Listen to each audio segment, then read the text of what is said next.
Hello बच्चा party, welcome और welcome back to the channel. My name is Sanjana और मैं आपको टीच करती हूँ क्लास 7 की साइंस। यहाँ मैं आपको क्लास 7 साइंस का कंप्लीट सिलेबस जो वो क्या करवा रही हूँ। तो आज की इस वीडियो में बच्चों हम बात करने वाले हैं टाइम टेबल के बारे में। तो पहली बात तो ये कि टाइम टेबल आपके लिए क्यों जरूरी है, क्योंकि देखो बच्चों, बिना टाइम टेबल के पढ़ाई करना बिल्कुल बेकार है। क्योंकि अगर आपके पास एक स्टडी रूटीन है तो आपकी डेली पढ़ाई हो सकती है, आप कंसिस्टेंट क्या स्टडी कर सकते हो। और कंसिस्टेंट पढ़ाई करने के लिए हमें क्या है, टाइम टेबल की जरूरत होती है। तो आज वही मैं आपसे क्या शेयर करने वाली हूँ। इस टाइम टेबल को आप क्या अपने अकॉर्डिंग क्या मॉडिफाई कर सकते हो, क्योंकि एक ही टाइम टेबल सबके लिए वर्क करे दैट इज नॉट पॉसिबल। कुछ बच्चे होते हैं जो अर्ली मॉर्निंग पढ़ना पसंद करते हैं, कुछ बच्चे होते हैं जो लेट नाइट तक पढ़ते हैं। तो आप इसको अपने अकॉर्डिंग, अपने कन्वीनियंस के अकॉर्डिंग क्या चेंज कर सकते हो। तो चलिए बच्चे, इसको देख लेते हैं कि कौन सा टाइम टेबल मैंने आपके लिए बनाया है। और पहली बात तो ये कि ये वाला जो टाइम टेबल है मैंने क्या स्कूल गोइंग स्टूडेंट्स को ध्यान में रखते हुए बनाया है, यानी कि वो बच्चे जो क्या स्कूल जाते हैं, क्योंकि हमें पता है मोस्टली बच्चे क्या स्कूल जाते ही हैं। तो इसलिए मैंने ये टाइम टेबल बनाया है। और अब देखो, मोस्टली स्कूल की जो टाइमिंग है वो कितनी रहती है, 8 से 2 मैक्सिमम इतनी ही होती है। या फिर आप मान के चलो कि अगर मैं ज्यादा टाइम भी कंसीडर करूं तो आप मान के चलो कि 7 से 3, इससे ज्यादा किसी के स्कूल की टाइमिंग नहीं होती है, राइट। तो यहाँ पे हम मान लेते हैं कि आप स्कूल गए, स्कूल के बाद बच्चों जैसे आप आते हो 1-1.5 घंटा रेस्ट करना बहुत जरूरी है। ऐसे नहीं है कि आपने आते ही क्या काम करना शुरू कर देना, उससे आपका माइंड भी क्या हो जाता है, थक जाता है। तो उसको भी रिलैक्स करना बहुत जरूरी है। तो आप अपना प्रॉपर रेस्ट कीजिए, 1-1.5 घंटा आपने रेस्ट करना है। देन आपने क्या करना है, यहाँ पे देखो जो हमारा स्कूल के डेज की, अगर वर्किंग डेज की बात करें तो हमारा जो स्कूल है बच्चों वो क्या है, मंडे से सैटरडे वर्किंग डेज होते हैं। मोस्ट ऑफ द स्कूल्स में यही होता है, कुछ स्कूल्स में सैटरडे ऑफ होता है लेकिन मोस्टली यही होता है। तो मंडे टू सैटरडे आपने कौन से टाइम टेबल को फॉलो करना है, देखो आपने क्या करना है। इसमें भी देखो 2 कैटेगरी के स्टूडेंट हमारे पास है। एक तो ऐसे स्टूडेंट है जो क्या करते हैं, सिर्फ सेल्फ स्टडी करते हैं, जो कि ट्यूशन वगैरह नहीं जाते हैं, स्कूल से सीधा आके अपना सेल्फ स्टडी करेंगे। कुछ बच्चे हैं जो क्या ट्यूशन भी जाते हैं। तो मैंने दोनों को ध्यान में रखते हुए वीडियो बनाया है। तो यहाँ पे क्या है, ये जो सेल्फ स्टडी वाले बच्चे हैं, यानी कि जो ट्यूशन नहीं जाते हैं, उन्होंने क्या करना है, डेली स्टडी करनी है। कितनी, 3.5 घंटे। यानी कि 3.5 घंटे उन्होंने क्या डेली स्कूल से आके पढ़ना ही पढ़ना है। और वो कैसे पढ़ना है वो मैं आपको बताने लगी हूँ यहाँ पे।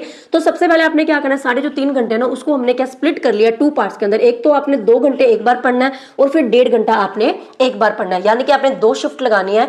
तो अब देखो बच्चों, जब भी आपने 2 घंटा पढ़ना है, फॉर एग्जाम्पल मान लीजिए कि आपने क्या किया, 4:30 से लेके आप 6:30 तक आपने क्या है 2 घंटे यहाँ पे स्टडी करी। तो जरूरी नहीं है कि जो टाइम मैंने लिख दिया आपने उसी टाइम पे एक्यूरेट करना, आप इसको अपने अकॉर्डिंग चेंज कर सकते हो। जैसे कि फॉर एग्जांपल आप 4 से क्या कर सकते हो, 5 भी पढ़ सकते हो, जैसे आपको कन्वीनियंट लगता है उसके अकॉर्डिंग आप कर सकते हो। मेरे कहने का मतलब है कि आपने 2 घंटे एक बार अच्छे से पढ़ना है, ठीक है। जो भी आपको सूटेबल टाइम लगे उसके अकॉर्डिंग आप देख लेना।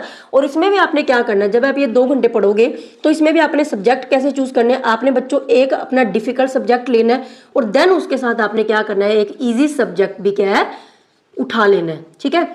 तो इस तरीके से आपने क्या दोनों को बैलेंस करते हुए चलना है। एक आप डिफिकल्ट सब्जेक्ट पढ़ोगे, साथ में आपने क्या एक इजी सब्जेक्ट भी पढ़ना है, सो दैट आप क्या बोरिंग भी फील ना करो और आप क्या पढ़ भी सको। तो इसलिए आपने बैलेंस रखना है, क्योंकि कई बार हम इजी सब्जेक्ट को बहुत ज्यादा इग्नोर कर देते हैं, जबकि यही हमारे क्या है मार्क्स बनवाते हैं, यही हमारी परसेंटेज वगैरह बनाएंगे, क्योंकि इजी होता है। इनको अगर कम टाइम भी देंगे तो भी हम लोग क्या ज्यादा मार्क्स ले सकते हैं। तो इनको इग्नोर नहीं करना, डिफिकल्ट सब्जेक्ट के साथ आपने करना है। और यहाँ पे मैं सब्जेक्ट इसलिए नहीं मेंशन कर रही हूँ क्योंकि देखो बच्चों, सब्जेक्ट्स सबके क्या अलग अलग फेवरेट्स होते हैं। किसी को कोई सब्जेक्ट डिफिकल्ट लगता है, किसी को कोई लगता है। तो साइंस, मैथ, एसएसटी जो भी आपको डिफिकल्ट लगता है आप इसमें उठा सकते हो, उसके साथ आपको जो भी इजी सब्जेक्ट लगता है आप उसके साथ कर सकते हो, ठीक है।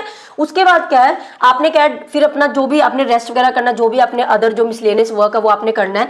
देन आपने क्या 1.5 घंटा फिर से पढ़ना है, वो आप कर सकते हो इवनिंग में। फॉर एग्जांपल रात को आप कर सकते हो 8 से, सपोज करो आपने क्या 9:30 तक यहाँ पे पढ़ाई करी, तो आप क्या 8 से 9:30 फिर से क्या 1.5 घंटा अपनी स्टडी पे लगा सकते हो। और ये 2 घंटे और ये 1.5 घंटे, यानी कि 3.5 घंटे आपने पूरे फोकस के साथ क्या स्टडी करनी है, सो दैट एक्चुअली में आप जो पढ़ रहे हो वो आपके दिमाग में जाना भी चाहिए। तो शो ऑफ के लिए नहीं पढ़ना है सिर्फ कि हमें इतने घंटे पूरे करना है, इस तरीके का कोई कॉन्सेप्ट नहीं है।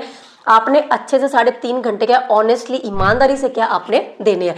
इसके बाद क्या, अगर मैं बात करूं बच्चों, ट्यूशन जो बच्चे जाते हैं उनकी अगर हम बात करें तो अब देखो वो तो ट्यूशन जा रहे हैं ना, तो वो क्या होता है 1-1.5 घंटा ऑलरेडी ट्यूशन पे पढ़ के आ जाते हैं। तो इसीलिए मैंने क्या यहाँ पे लिखा 2.5 घंटे। तो जो बच्चे ट्यूशन जा रहे हैं वो क्या 3.5 के बजाय 2.5 घंटे पढ़ेंगे, क्योंकि वो ऑलरेडी एक्स्ट्रा पढ़ रहे हैं वहां पे। तो आपने क्या करना है, जैसे आप अपने ट्यूशन से आते हो आप देख लोगे अपना कौन सा टाइम है आपके ट्यूशन का।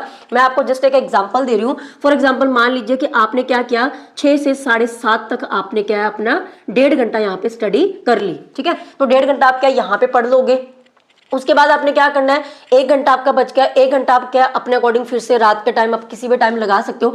फॉर एग्जांपल आप क्या कर सकते हो, 8:30 से 9:30 के बीच में आपका 1 घंटा फिर से पढ़ सकते हो। तो इस तरीके से आपने भी क्या है 2.5 घंटे अलग से क्या है ट्यूशन के बाद पढ़ना ही पढ़ना है। सेल्फ स्टडी बहुत जरूरी है, उसको आपने क्या डेली का करना है। उसके बाद बच्चों ये तो हो गई हमारी क्या वर्किंग डेज की बात, लेकिन इसके अलावा क्या हमारे पास संडे भी आता है और बीच में कोई छुट्टियां भी आती हैं, तो उसको भी आप इसी के अंदर कंसिडर करना, जो भी आपको हॉलीडेज वगैरह बीच में आ जाती हैं। तो आपने क्या करना है संडे के दिन, अब देखो संडे को अब आपने क्या बनाना है, प्रोडक्टिव बनाना है पूरा, क्योंकि संडे के दिन आपको पूरा टाइम है, तो आपने रिलैक्स होकर पूरा अच्छे से उसको पढ़ाई करनी है, क्योंकि देखो संडे का आप बेनिफिट उठा सकते हो। अब देखो आपको भी पता है सेशन का बिल्कुल मिड आ चुका है, सितंबर आधे से ज्यादा निकल चुका है, तो आपको सीरियस होना ही पड़ेगा, क्योंकि और कोई ऑप्शन नहीं है। ठीक है, तो एकदम से बर्डन आए तो इससे अच्छा हम लोग क्या थोड़ा सा यहीं से शुरू कर लेते हैं। तो आपने क्या करना है संडे के दिन बच्चों आपने कितने घंटे पढ़ना है, 5 घंटे। तो 5 आवर्स हम लोग क्या संडे को पढ़ने ही वाले हैं।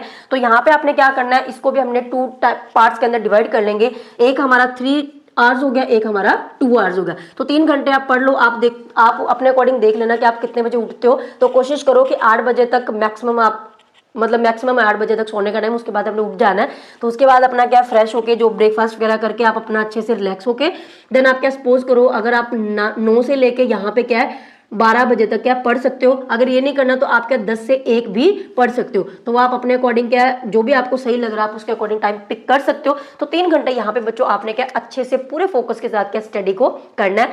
उसके बाद आपने क्या करना है, फिर से अपना बीच में ब्रेक लोगे, जो भी आपने रिलैक्स करना है, फैमिली के साथ टाइम स्पेंड करो, वो भी बहुत जरूरी है। तो सब कुछ करना है। कोई गेम्स वगैरह खेलनी है तो वो भी आप खेल सकते हो। देन आपने क्या करना है 2 आवर्स की फिर से स्टडी करनी है। तो 2 घंटे आप क्या रात के टाइम आप कर सकते हो, जो भी आपको सूटेबल लगे। फॉर एग्जांपल अगर आपने इवनिंग में करना है तो आप 5 से 7 कर सकते हो, आप 6 से 8 कर सकते हो, जो भी आपको सही लग रहा है। तो इस अकॉर्डिंग बच्चों आपने क्या है डेली संडे, हर संडे को आपने क्या 5 घंटे, या बीच में कोई भी आपकी हॉलीडे आ रही है तो 5 घंटे आपने क्या उसको पढ़ना ही पढ़ना है। उस डे को आपने अपना प्रोडक्टिव डे बनाना है। तो दोनों को बैलेंस करके चलो कि पढ़ना भी है, फैमिली को भी टाइम देना है, अपने गेम्स वगैरह के जो भी आपके हॉबीज है उसको भी आपने टाइम देना है, तो सब कुछ मैनेज हो जाएगा। तो इतने ये जो टाइम टेबल है ये क्या बिल्कुल प्रैक्टिकल है, इसको आप रियल लाइफ में बिल्कुल इजीली क्या अप्लाई कर सकते हो।